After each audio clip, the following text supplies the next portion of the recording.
paneo de nuestras vidas. Y tratamos de sacar unas lecciones importantes y tenemos los videos y tenemos los audios para compartirlos con mucho gusto. Y lo que vamos a hablar en esta mañana tiene como base una historia un poco extraña, rara quizás, y que muchos la van a oír por primera vez. Y aquí en 2 de Samuel, capítulo 21, versículo 1, dice la palabra de Dios que hubo hambre en los días de David por 3 años consecutivos. Y David consultó a Jehová y Jehová le dijo: es por causa de Saúl y por aquella casa de sangre, por cuanto mató a los gabaonitas. Entonces el rey llamó a los gabaonitas y les habló. Los gabaonitas no eran de los hijos de Israel, sino del resto de los amorreos, a los cuales los hijos de Israel habían hecho juramento. Pero Saúl había procurado matarlos en su celo por los hijos de Israel y de Judá.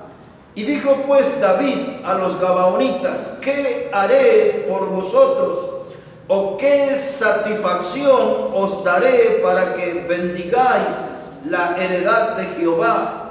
Y los gabaonitas le respondieron: no tenemos nosotros querella sobre plata ni sobre oro con Saúl y con su casa, ni queremos que muera hombre de Israel.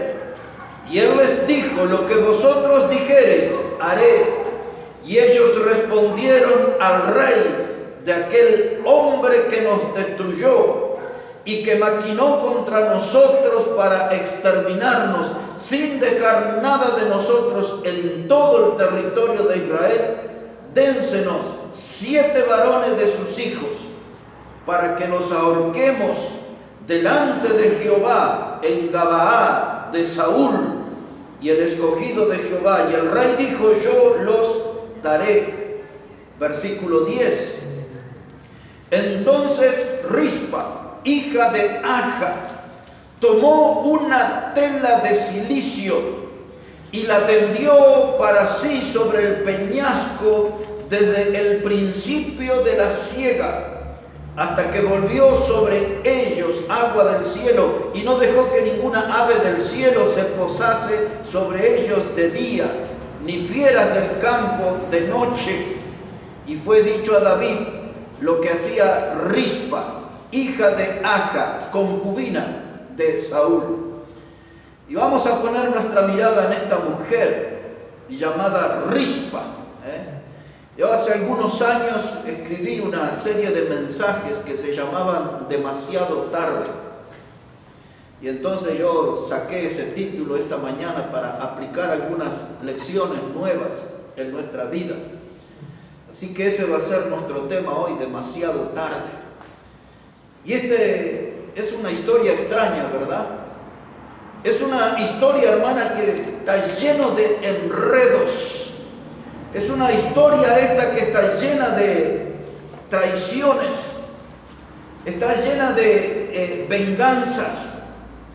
Cuando murió el rey Saúl, uno de sus hijos se llamaba Isbaal. Isbaal quiso hacer que Rispa, que era concubina, Isbaal quiso que ella fuera su esposa. Pero también había allí un tercero en danza que se llamaba Abner. Y Abner le había echado el ojo a Rispa y quería casarse con ella. Pero Isbaal y Abner querían casarse porque a través de ella la querían usar como trampolín, como escalera para llegar al trono de rey. Y ahora cuando usted lee, por ejemplo, traiciones y cosas vergonzosas que rodean esta historia, dice el libro de Samuel en el capítulo 3 y los versículos 6 y 7 que Abner fue acusado de adulterar con esta mujer y fue acusado por uno de los hijos de ella. Y después dice allí en 2 de Samuel 3, verso 27, que Joab, que era uno de los generales del ejército de David, lo invitó a hablar a un lugar aparte, a Abner, y allí le clavó un cuchillo en la quinta costilla y lo mató. Todas esas cosas que le cuento rodea esta historia. Por eso es una historia vergonzosa, es una historia rodeada de traiciones, de venganzas, de acusaciones, de adulterio y todo esto. Lo que estaba pasando aquí en su época de rey, Saúl había matado a los gabaonitas y había tratado de exterminar ese pueblo. Saúl murió y ahora algunos de esos gabaonitas sobrevivieron. Había hambre en la tierra y David consultó con Dios. Dice, ¿cuál es el motivo de esta hambre? Y Dios le dijo a David, es por causa de los gabaonitas. Los gabaonitas necesitan ser resarcidos. Y vinieron los gabaonitas y le dijeron a David, nosotros no queremos nada de oro, no queremos nada de plata. Querían venganza. Dice, queremos que siete de los descendientes de Saúl, del rey, nos los entregue para que la ahorquemos. Miren qué tremendo, ¿no? Y Rispa tenía 2 hijos con Saúl. Así que David, como les prometió que le iba a dar lo que ellos pidieron, dijo, bueno, aquí ya tienen 2. Saúl tenía una hija que se llamaba Milca, y de esos 5 nietos de Saúl, y ahí completaron los 7 y los ahorcaron. Terrible la historia, ¿no? Y allí vemos a esta mujer, Rispa. Se puso en una roca y extendió un manto, y ahí estaban los cadáveres de sus hijos. Y esta mujer no comía, esta mujer no dormía de noche porque venían las fieras y querían devorar los cadáveres. Y venían las aves de rapiña y se querían devorar los cadáveres. Y esta mujer, Rispa, una mujer valiente, hoy le llamaríamos una madre coraje, peleaba contra las fieras y contra las aves para que no se devoren los cadáveres de sus hijos. Lo que Rispa no pudo darse cuenta, al igual que nosotros en muchas cosas, que ya no podía hacer nada, sus hijos estaban muertos. Por más que los defendiera, era demasiado tarde. Era demasiado tarde. Y en ese cuadro trágico, tremendo, vamos a tratar de inspirarnos en esta mañana para sacar una lección para nuestra vida. Porque muchas veces en nuestra vida, hermanos, nosotros obramos demasiado tarde. Cuando ya no hay nada que hacer, cuando las cosas ya no tienen solución, queremos meter mano en el asunto, pero todo se vuelve demasiado tarde. A veces, hermanos, número 1, es demasiado tarde cuando nos volvemos transgresores. A veces en nuestra vida de transgresores, de gente que practica el pecado confiando de que Dios no me va a hacer nada. De gente que practica el pecado y razonamos diciendo, nada me va a pasar, no va a haber consecuencias, pero sí va a haber consecuencias. Sí, Dios va a actuar siempre que hay en nosotros pecado. Pensamos que Dios tiene siempre un poquito más de tolerancia. Me va a tolerar un pecado más, me va a tolerar una flaqueza más, me va a tolerar una canita al aire, dicen los galanes, un romance por aquí, por allá, dice, Dios me va a tolerar uno. Otros van a ir a tomar, dice, un tetrabric más, Dios me va a tolerar. Allá unas copas con los amigotes, Dios me va a tolerar. Un asado más con música del mundo, Dios me va a tolerar. Y aturdimos nuestros oídos de música mundana y nos metemos en ámbitos pecaminosos y llenamos nuestro corazón de música mundana y después respiramos profundo y decimos, Dios me va a tolerar un pecado más. Algunos dicen, ¿qué le hace un piojo más a la gallina? ¿No?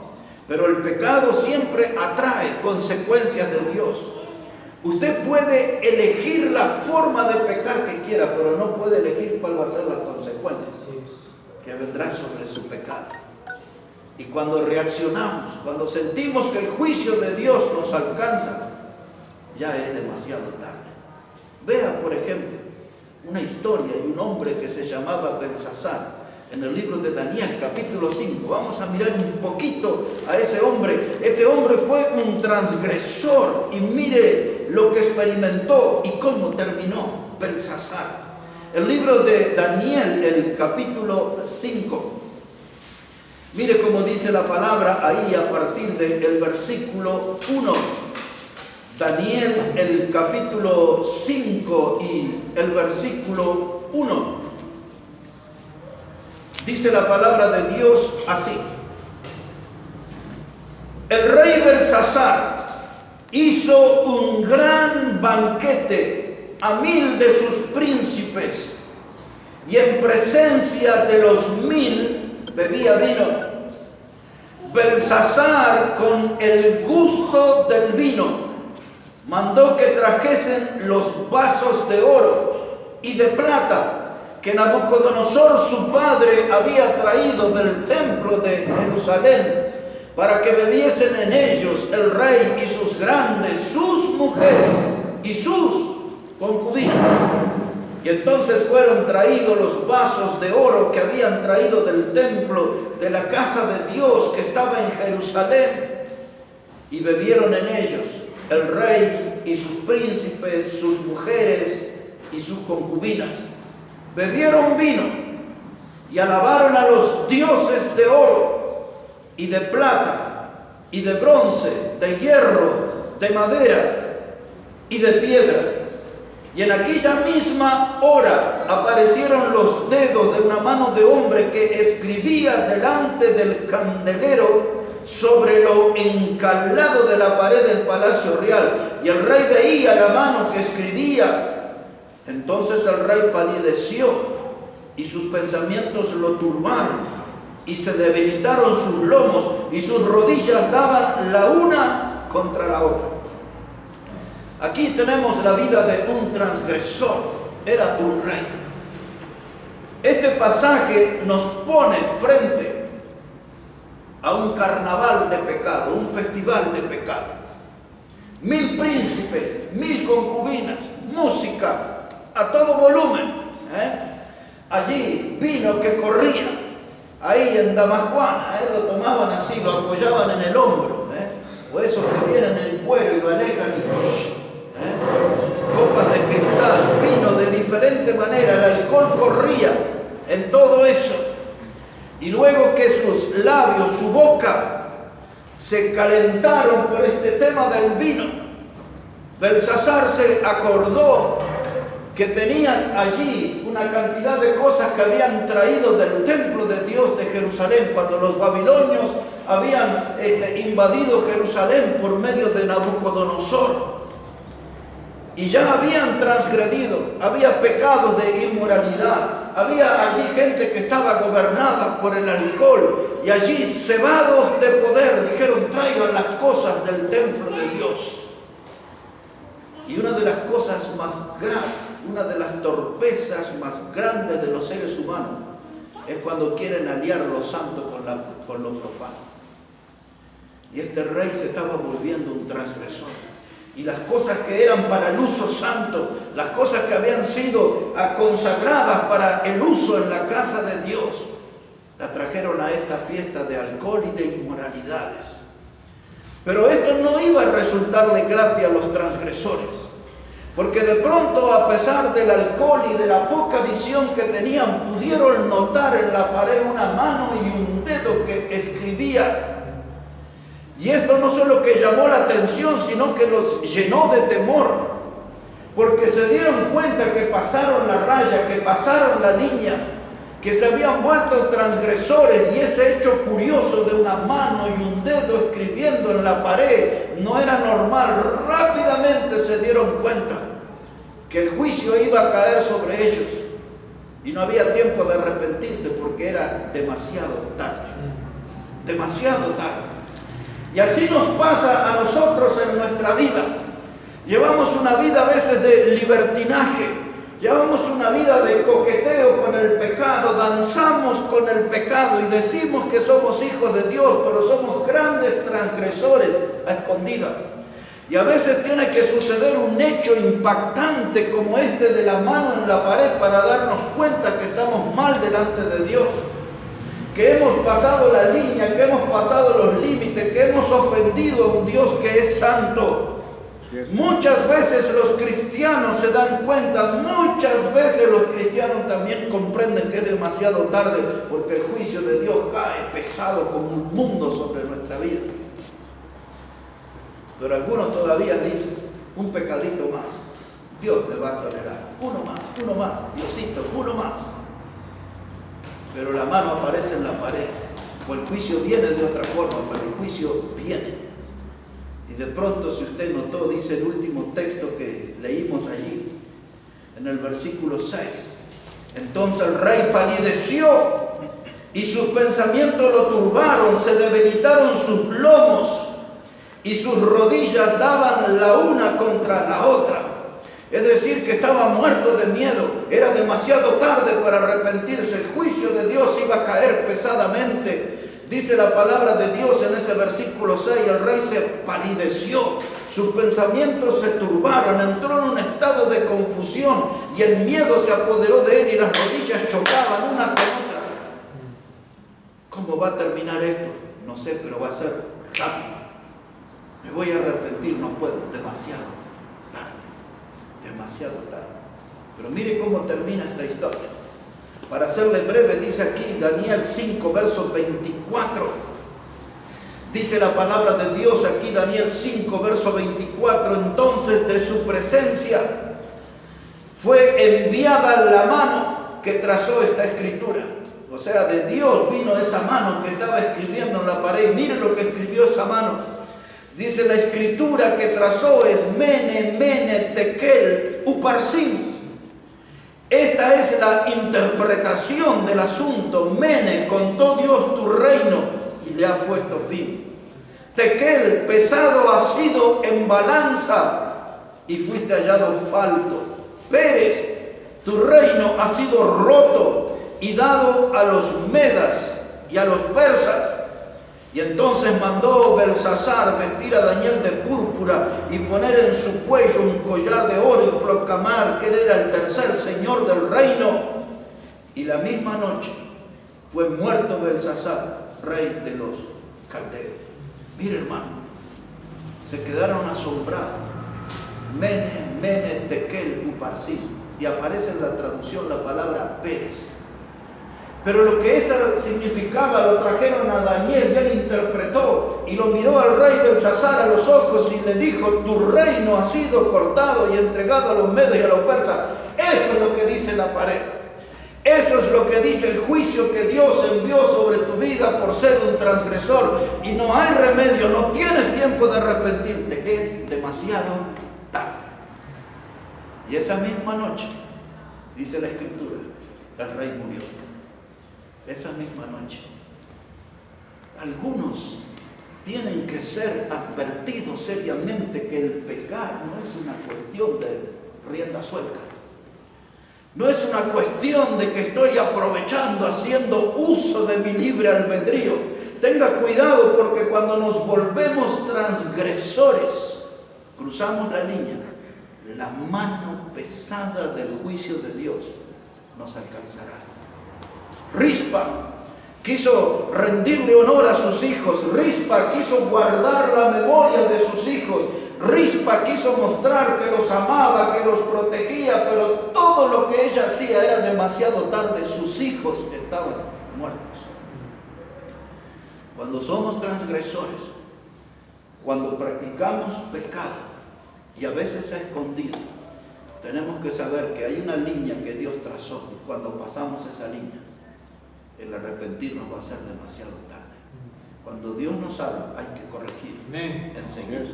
Cuando Dios nos habla, hay que cambiar enseguida, porque cuando Dios nos habla, nos está dando una oportunidad para arrepentirnos, para corregir, para volver a tener un buen testimonio delante de sus ojos. ¿De qué sirve actuar como Rispa? Demasiado tarde. Ahora, no vamos a buscar la Biblia, pero juntos vamos a recordar la historia de otro transgresor. Nosotros sabemos que ese transgresor era Sansón. Sansón era un hombre con muchas virtudes. Sansón fue uno de los 3 hombres de la Biblia y de la historia que su nacimiento fue anunciado por un ángel. El otro fue Juan el Bautista y el tercero fue nuestro Señor Jesucristo.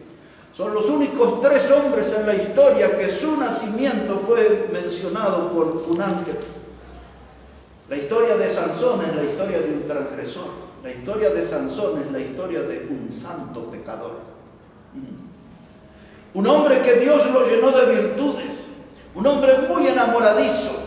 Un hombre que vio una mujer en Timnat y aunque era de un pueblo opuesto al de Israel, él le habló a sus padres y les dijo: tomadme esa mujer, me gusta.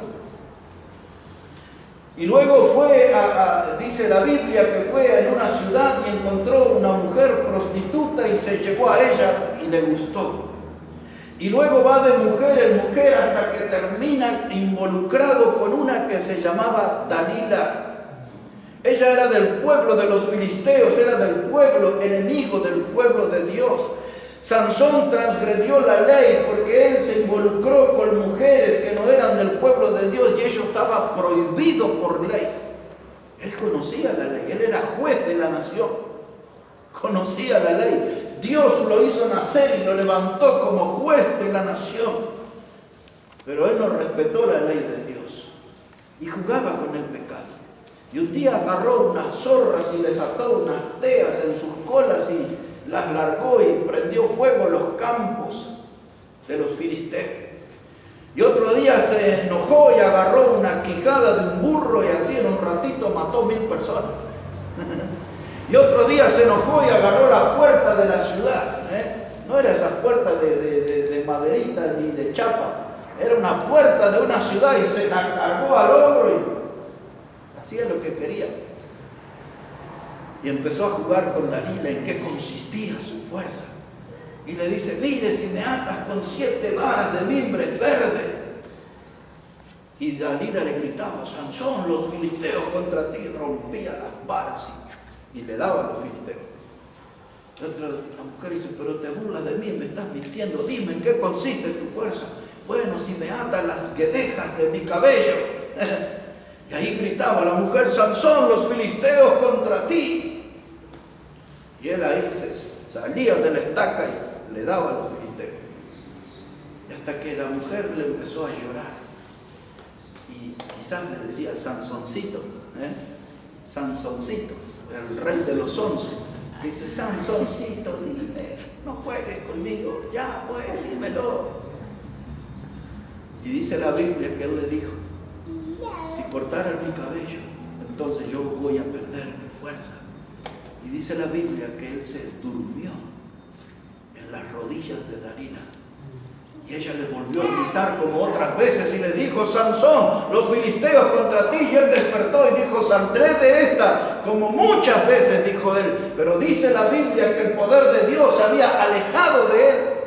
Y los filisteos lo tomaron y lo llevaron como juguetes. La palabra que usa la Biblia, lo usaron como juguete y le sacaron los ojos.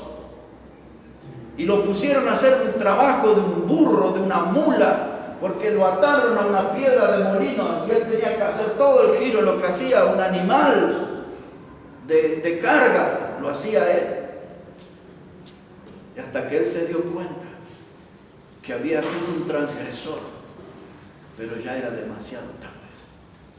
Y aunque era Sansón, aunque era un hombre que tuvo sus privilegios, Dios no toleró su pecado y el juicio iba a venir sobre él.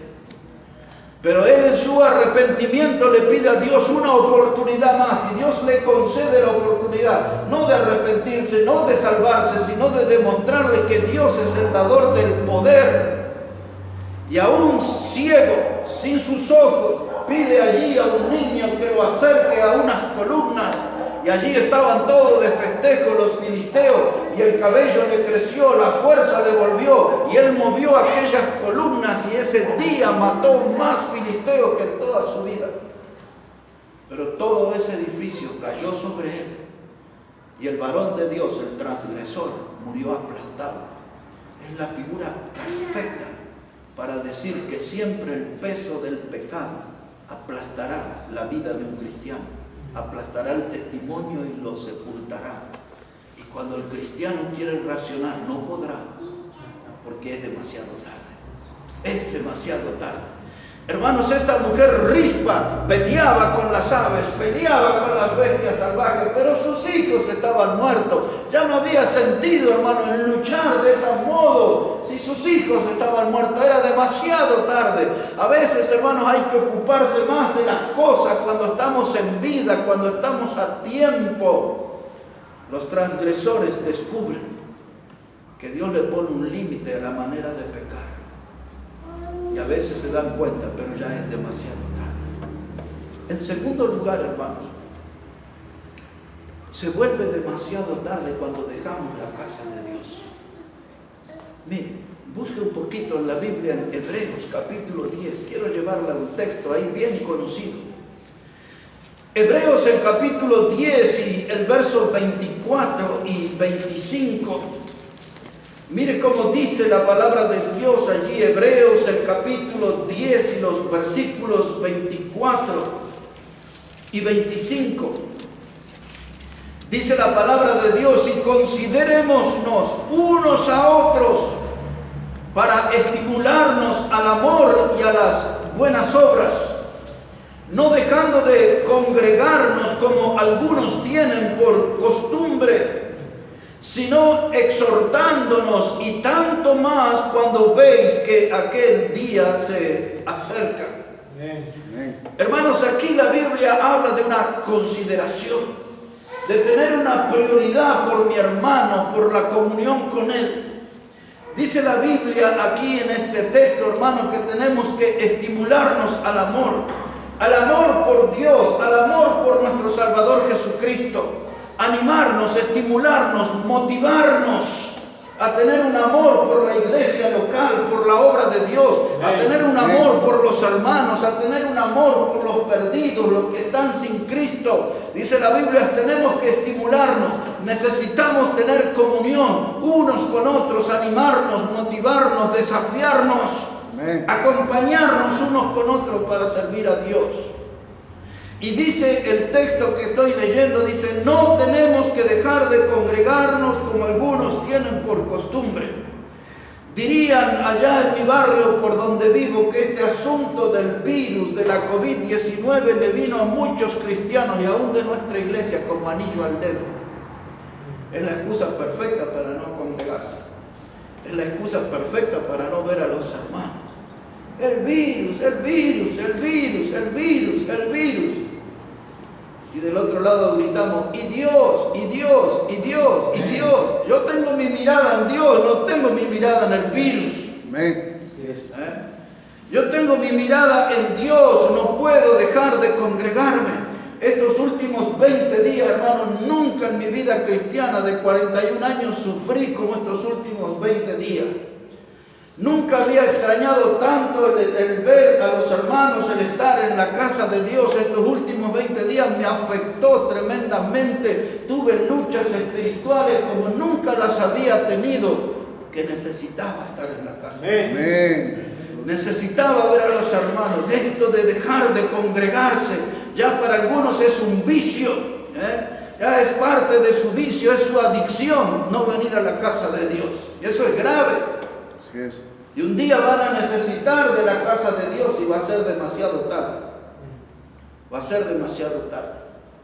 Hermanos, es que no soy esencial, no puedo viajar, pero júntese con Pedrito, con Juancito y alquile un remis. Si tiene plata para el asado, si tiene plata para el celular, si tiene plata para el cable, me dice que entre 3 y 4 nos pueden alquilar un remis y venir a la iglesia. Yo le derribo todas las excusas en un segundo. Hermano, porque la Biblia dice no dejar de congregarnos. Y si el predicador no lo dice, ¿quién lo va a decir? En los noticieros no le van a animar a congregarse. La Biblia lo dice. Esto tiene que anunciarlo un predicador. No deje de congregarse, no tome eso por costumbre. Es un mal hábito, es un hábito dañino, es un hábito destructor el dejar de congregarse. Y una cosa más. Muchos de los que no vienen a nuestra iglesia y en otras congregaciones creen en la venida del Señor. Y si usted le pregunta, dice: ¿a qué iglesia pertenece? Maranata. ¿Qué significa Maranata? Cristo viene y viene pronto. Bueno, usted es el que tiene que venir a la reunión. Amén. Cuando veis que aquel día se acerca, no dejes de congregarte. Cristo viene, viene pronto. No dejes de congregarse. Esa es una de las motivaciones principales para el Hijo de Dios, el saber que pronto nos encontraremos con el Señor. Por eso no puedo dejar de congregarme. Aunque ande el virus, el sudafricano, el canadiense, el de Manaos, el virus de quien sea, yo no voy a dejar de congregarme. Amén. Yo no voy a dejar de congregarme. Pero si yo voy a ser un irresponsable, porque yo escuché en la tele que dice que los que salen, los imprudentes, salen a un encuentro con la muerte. No, yo voy a un encuentro con el Señor, voy a la casa de Dios. Así es. En una de las congregaciones de Jujuy, hablaba con los hermanos y el pastor en esta semana. Ellos se juntaron, hermanos, el 14 y 15 de mayo para una conferencia y se infectó, se contagió la mitad de la congregación. El pastor la pasó muy mal. Este martes recién le dieron su alta. ¿Sabe qué, hermano? Pero hay que ir a la casa de Dios. Hay que tomar precaución. Hay que saber cuidarse. Pero no tengo que usar el virus como excusa para no asistir a la iglesia. Porque el virus también es una excusa para algunos para no leer la Biblia. Tengo que estar informado, tengo que ver las noticias, tengo que ver qué dice el celular.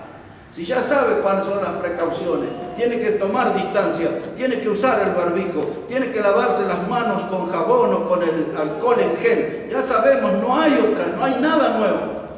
Es eso, cuídese de ese modo y después usted en el fondo sabe que Dios sabe cómo cuidar.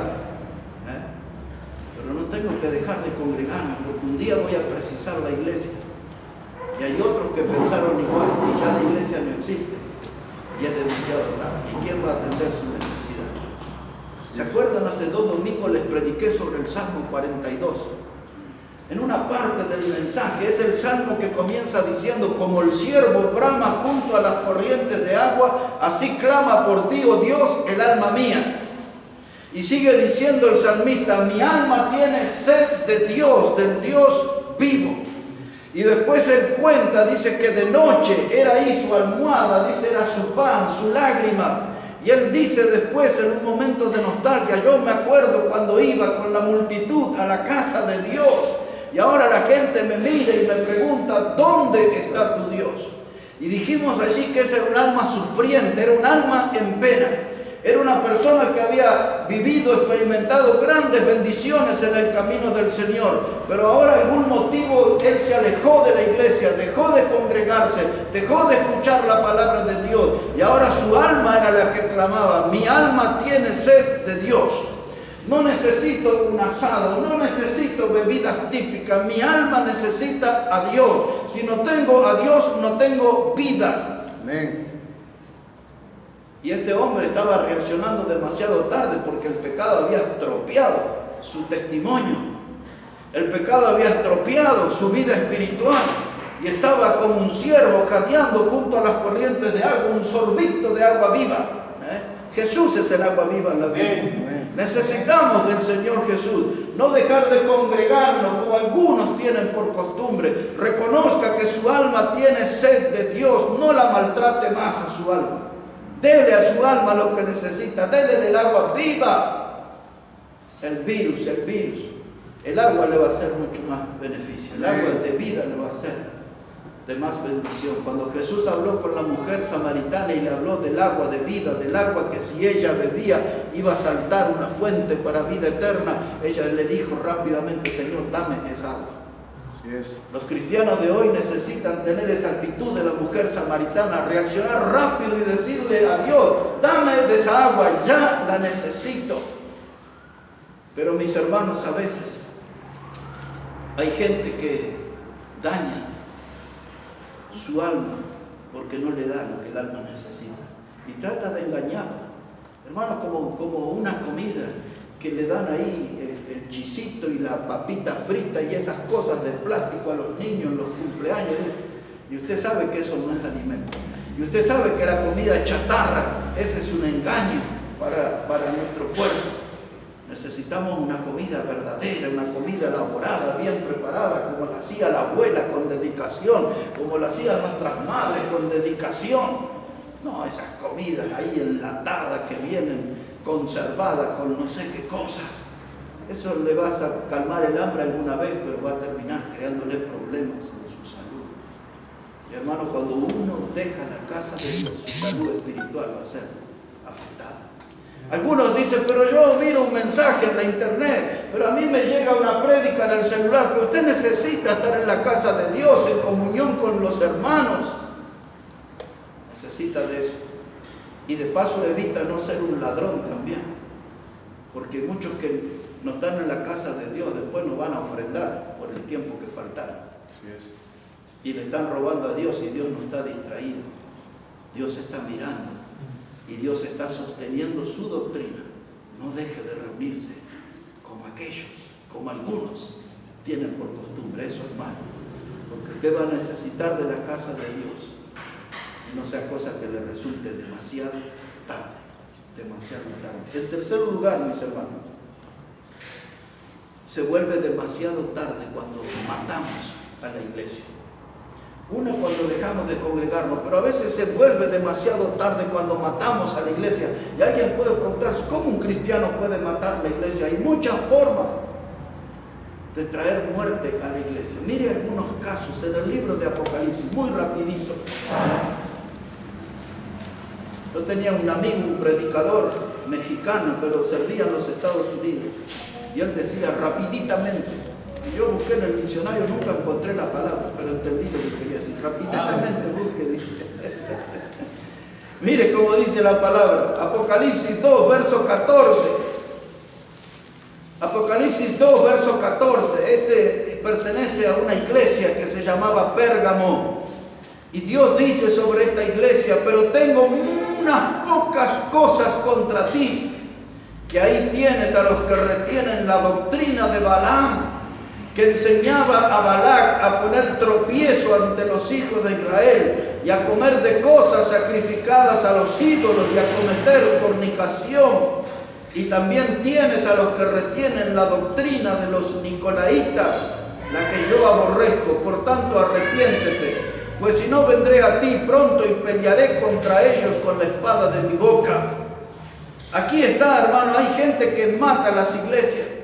Ahí había un grupo que se llamaban los nicolaitas. Los nicolaitas era un grupo que representaba un poder externo. Se metieron en la iglesia y tomaron el control, pero ellos no eran de la iglesia.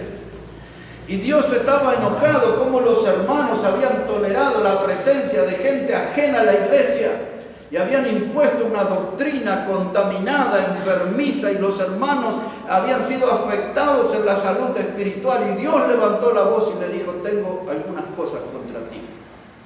Esa gente tenía la intención de matar la vida espiritual de la iglesia. Esa gente iba a ser instrumento del diablo, como muchas vidas, para ver cerradas las puertas de las iglesias.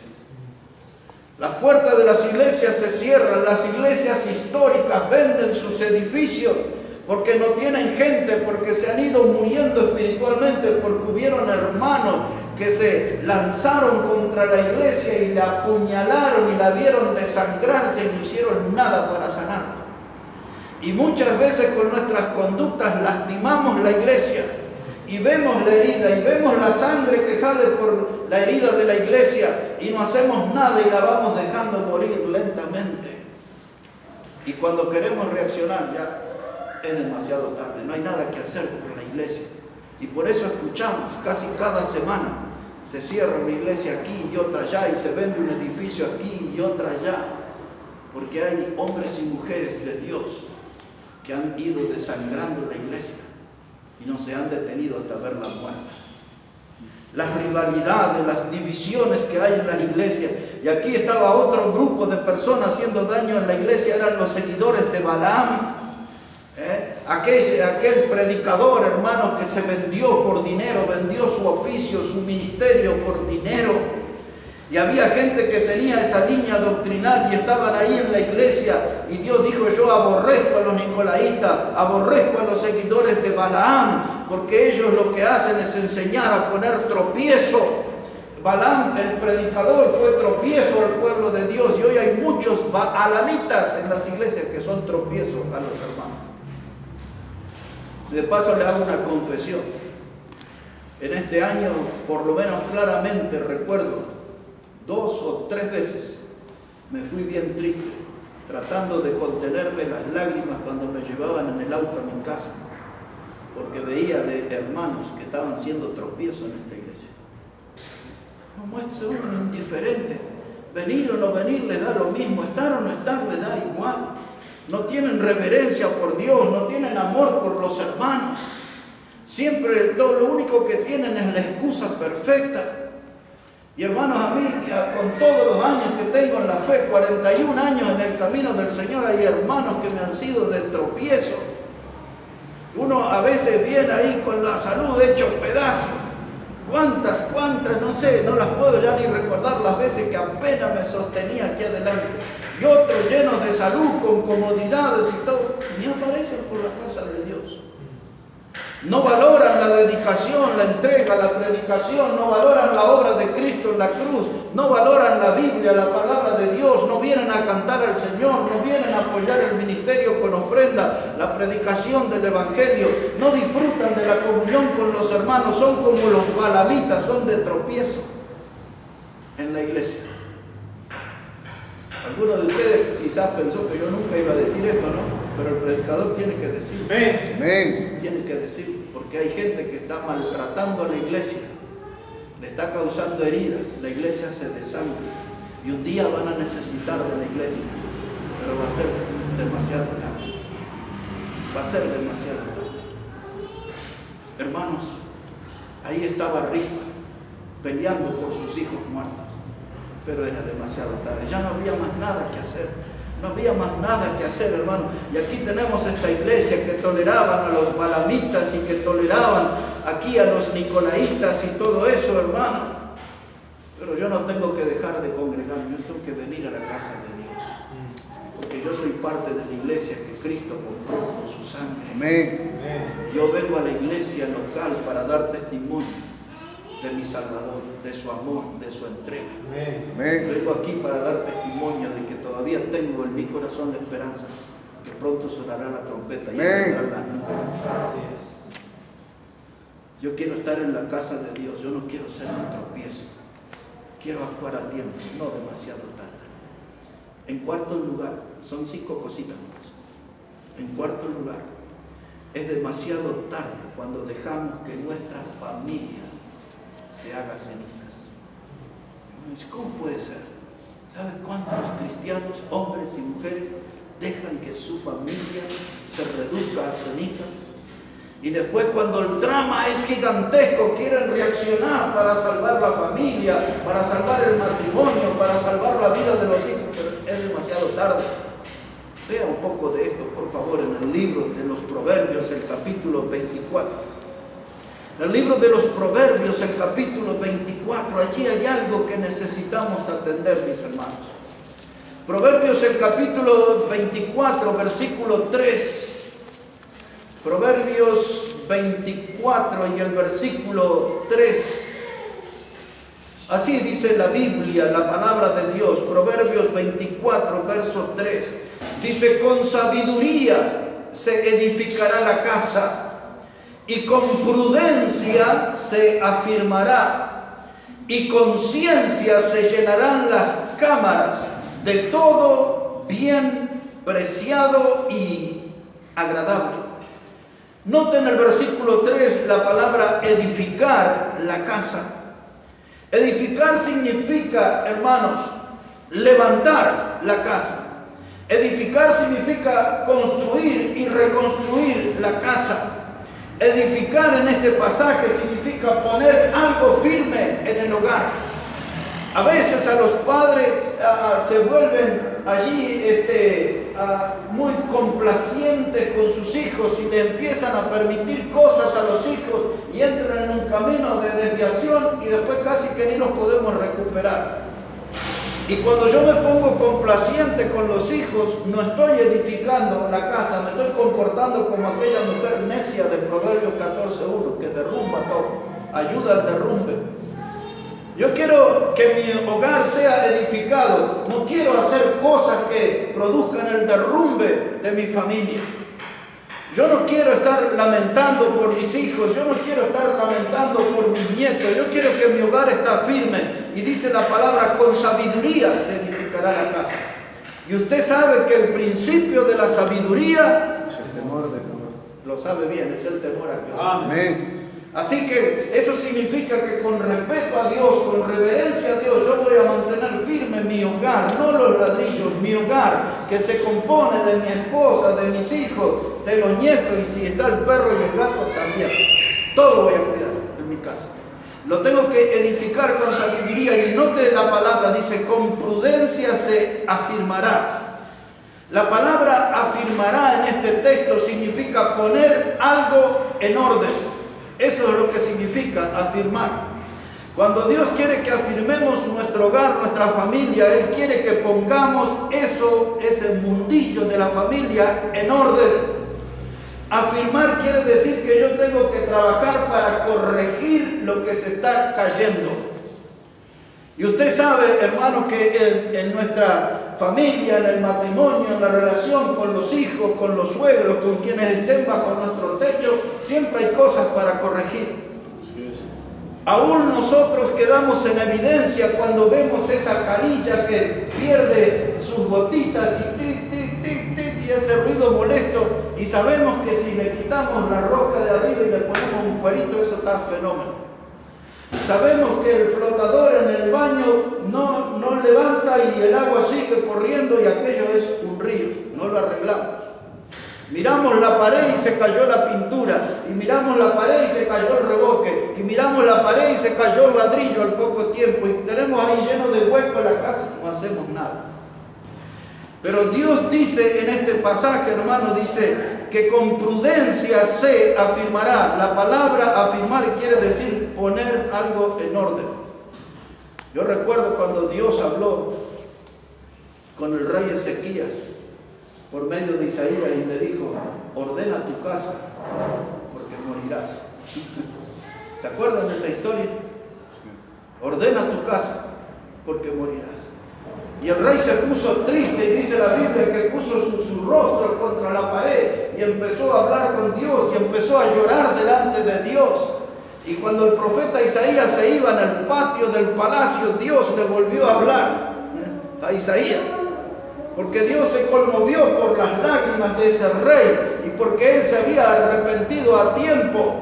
Dios le dijo, ordena tu casa. Eso significaba ordena tus papeles, la herencia, deja todo en orden porque vas a morir. Pero el corazón de Dios fue conmovido por la actitud del rey y le habló otra vez a Isaías. Le dijo, no te vayas, Isaías, no salgas del palacio, vuelve y dile al rey que le voy a dar 15 años más de vida. 15 años más de vida. Dice, ahí tienes que agarrar unos higos y hacer una pasta con los higos, y ese va a ser el remedio, y ese va a ser la forma que le voy a dar 15 años más de vida. Dice aquí el proverbio, tenemos que afirmar con prudencia nuestra casa.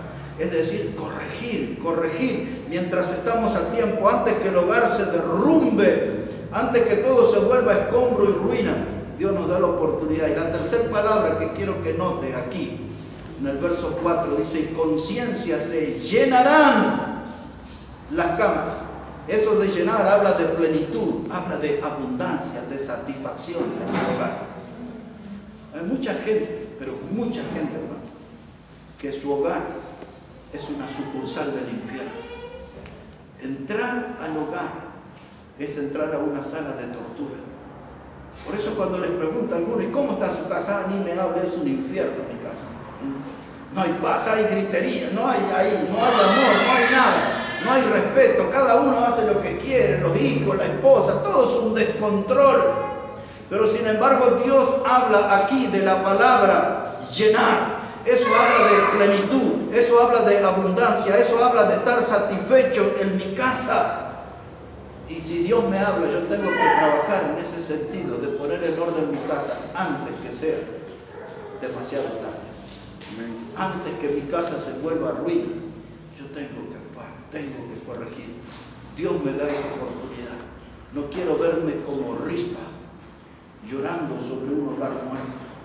No quiero verme como Rispa llorando sobre una iglesia muerta. No quiero verme como Rispa llorando sobre mi testimonio muerto, hecho cenizas. Porque actué, pero demasiado tarde. Y para terminar, y volver a nuestra casa pensando, yo quiero decirles que se hace demasiado tarde cuando nos olvidamos de Dios. Se hace demasiado tarde cuando nos olvidamos de Dios. Dos textos y terminamos. El primero, Deuteronomio capítulo 6. En el libro de Deuteronomio capítulo 6, allí están los mandamientos importantes que Dios le había dado a Moisés. Deuteronomio, el capítulo 6. Este pasaje, hermano, es de los más importantes para la nación de Israel. Aquí en Deuteronomio capítulo 6 están estos estatutos, estos mandamientos que Dios le dio a su pueblo. Pero yo voy a poner la mirada en el versículo 10. Dice la palabra, Deuteronomio 6:10, cuando Jehová tu Dios te haya introducido en la tierra que juró a tus padres, Abraham, Isaac y Jacob, que te daría en ciudades grandes y buenas que tú no edificaste, y casas llenas de todo bien que tú no llenaste, y cisternas cavadas que tú no cavaste, viñas y olivares que no plantaste, y luego de que comas y te sacies, cuídate de no olvidarte de Jehová, que te sacó de la tierra de Egipto, de casa de servidumbre. Cristo nos sacó del mundo, Cristo nos rescató de las tinieblas, Cristo nos rescató de la inmundicia del pecado. Cuídate de no olvidarte del Señor, porque Él te ha dado una vida nueva, porque Él te ha dado una vida eterna, Él te ha dado una herencia permanente en los cielos. La Biblia usa la palabra inmarcesible. Esa palabra quiere decir que no se marchita, que está bien conservada, bien protegida. Cristo nos dio una salvación eterna. Cuídate de no olvidarte de Él. Amén. A mí me gusta, hay un pastor bien jovencito allá en Centroamérica, y él casi todos los días escribe estas frases: Dios es bueno. Y eso que él escribe es lo que dice este texto que leí, es la demostración de que Dios es bueno. Fue bueno con el pueblo de Israel, fue bueno con el pueblo de nosotros. Nosotros no éramos dignos de ser salvos, nosotros no éramos dignos de ser herederos de la vida eterna, no éramos dignos de ser miembros de la familia de Dios. Pero Cristo me salvó, Cristo me rescató, Cristo limpió mis pecados. Amén. Cuídate de no olvidarte del Señor. Amén. Porque si tú te olvidas, no todos tienen la misma oportunidad del hijo pródigo que volvió al hogar. Algunos nunca pueden regresar al hogar. Porque cuando tú te decides volver a Dios, es demasiado tarde. Es demasiado tarde. Por eso cuídate. Y el otro texto, y terminamos por esta mañana, mis hermanos. Voy a elegir el Salmo 103. Y los versículos 1 y 2. El Salmo 103 y los versículos 1 y 2. Había un compañero mío en el seminario hace unos 40 años atrás. Él ya está con el Señor, jovencito. Y él le había puesto una música a este salmo y lo cantaba. Nadie lo volvió a cantar este salmo. Pero dice: bendice alma mía a Jehová, y bendiga todo mi ser su santo nombre. Bendice alma mía a Jehová, y no olvides ninguno de sus beneficios. En otras palabras, es lo que Dios le dijo a Moisés en Deuteronomio: cuídate de no olvidarte de Jehová. Y ahora dice: bendice alma mía a Jehová, no te olvides de sus beneficios. Dios es bueno, Dios es bueno. No te olvides de sus beneficios, no te olvides de todo lo que ha hecho por ti. No le pagues mal a Dios, no le des la espalda a Dios, no dé mal testimonio en cuanto a Dios. Que tu alma sea la que bendiga al Altísimo, como dice el salmista: bendice alma mía a Jehová, no te olvides de sus beneficios. Amén. Y después, si usted sigue leyendo, dice que Él sana nuestras dolencias y nos rescata del hoyo. Como dice otro de los salmos, nos sacó del lodo cenagoso, del pozo de la desesperación. Amén. Cuídate de no olvidarte de Jehová. Amén. Bendícelo con tu alma, glorifícalo al Señor, honra a tu Salvador, dale gloria a su nombre. Ay, sí, hay que darle la gloria Amén. Ahora es nuestra oportunidad. No sea cosa que sea demasiado tarde. Rispa, una mujer de valor. Rispa, una madre en coraje. Rispa, una mujer que no actuó a tiempo. Rispa le dio lo mejor de su vida, su mayor dedicación a sus hijos que estaban muertos. Todo fue en vano, todo fue demasiado tarde. Yo quiero hacer las cosas ahora que Dios me da tiempo. Yo quiero hacer las cosas ahora que Dios me da vida.